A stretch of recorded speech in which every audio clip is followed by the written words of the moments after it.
Problem 4-18 initially we are going to solve 2 dimensional problems, उसके बाद फिर प्रोबेबली शायद ब्रेक का टाइम हो जाएगा 9:25 पे, और ब्रेक के बाद फिर हम थोड़े से 3D प्रॉब्लम और नेक्स्ट टॉपिक जो है वो देखेंगे. Okay, the next 2D problem is problem 4-18. Let us first of all read the statement of this problem और उसके बाद फिर इसके solution के हवाले से बात करेंगे. Two boys push on the gate as shown.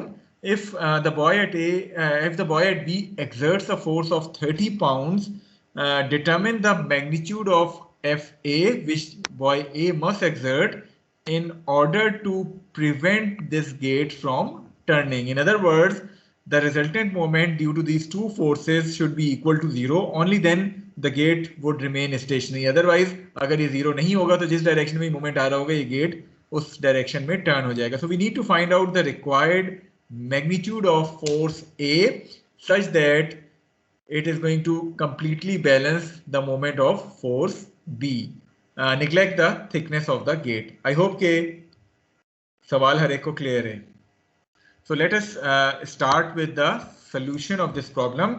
First of all, we need to resolve these forces in terms of their components along the x and y axis. So as far as force B is concerned, आपके ये दो components बने. The first one is F cos 60 या FB cos 60. The other one is FB sin of 60. इसी तरह अगर मैं force A की बात करूं तो फोर्स ए के भी मेरे पास दो कंपोनेंट्स बनेंगे. One is this component, the other one is this component. तो ये चार कंपोनेंट्स मेरे पास फोर्सेस के जो है वो आ गए. इन कंपोनेंट्स को अगर मैं इंडिविजुअली यहाँ मेंशन भी कर दूं, this component is basically F B sine 60, this component is F B cos 60. तो ये दो कंपोनेंट्स आपके पास एफ बी के आ गए. अगर मैं एफ ए की बात करूं तो आपके पास ये जो एक्स एक्सिस के अलॉन्ग कंपोनेंट आ रहा है ये हो जाएगा एफ ए टाइम्स 4/5. तो एफ ए टाइम्स 4/5 हो जाएगा. और अगर मैं इस वाई कंपोनेंट की बात करूं तो ये एफ ए टाइम्स 3/5 होगा. ऐसा ही है, यही चार कंपोनेंट्स बन रहे हैं. यस सर, यही बन रहे हैं. Okay, what about the two components of F A and F B which are acting along the X axis? इनकी वजह से कितना मोमेंट आएगा if we are calculating the moment about point C? Zero आएगा. Zero होगा क्योंकि line. वजह क्या है? Because we are neglecting the thickness of the gate, so we can assume that both these components are passing through point C and they are going to create zero moment. So हमने किया क्या कि हमने इन दोनों components की वजह से moment को zero कर लिया. Okay, now applying the moment equation scalar form में हम कर रहे हैं चूंकि 2D problem है. So we are taking counterclockwise moments as positive. So moments about point C should be equal to, अगर हम start करें FB से, so it is going to be FB sin of 60. और इसका perpendicular distance कितना है? It is this distance from point C which is 6 units.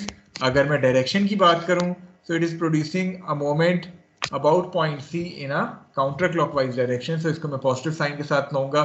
Secondly जो मेरे पास एफ ए का कंपोनेंट मोमेंट बना रहा है Y component, that is F A और साथ साथ आपको 3/5 मिल गया. इसके परपेंडिकुलर डिस्टेंस की अगर मैं बात करूंगा तो it is basically this distance which is 6 + 3 9 foot.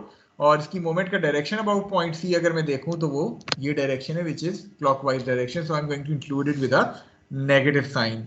And since we require that both the moments are going to be equal or the resultant moment is going to be equal to 0. तो मैंने इस पूरे चीज को equal to 0 put कर दिया.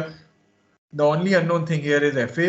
Once you solve it, the value of FA would comes out to be 28.87 pounds. So this is going to be the required force that should be applied at point A such that it should prevent this gate from turning. Is it clear to all of you? Yes sir, clear है. अच्छा चलिए, अब मेरा एक छोटा सा सवाल है.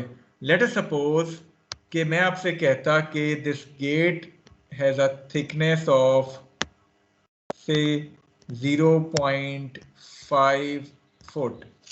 अब क्या फर्क पड़ना था सोल्यूशन से? सर एक्स कंपोनेंट भी काउंट होगा. अच्छा चलें, एक्स कंपोनेंट भी काउंट होगा, लेकिन ए का एक्स काउंट होगा कि बी का एक्स काउंट होगा? सर बी का दैट्स करेक्ट, क्योंकि ए का एक्स तो still it is passing through point C. B. आपके पास पॉइंट सी जो है वो ये वाला पॉइंट गिवन है, सो ए का कंपोनेंट तो स्टिल पॉइंट सी से पास हो रहा है। आपके पास जो बी का कंपोनेंट है वो एक एडिशनल आ जाता, so that component would be equal to F B cos 60, और इसका परपेंडिकुलर डिस्टेंस आपके पास 0.5 हो जाता। डायरेक्शन ऑफ मूवमेंट क्या होना था इसका? Clockwise sir. It is Sir, clockwise. तो आप जो है वो इसको नेगेटिव साइन के साथ शामिल करते, प्रोबेबली ये कंपोनेंट बहुत कम होता बिकॉज आपके पास परपेंडिकुलर डिस्टेंस बहुत कम आ रहा था। तो अगर आपको थिकनेस नेग्लेक्ट करने का ना कहा जाता और इस थिकनेस की वैल्यू गिवन होती, तो then you can add this additional component in your equation. ठीक है, क्लियर है रेक को?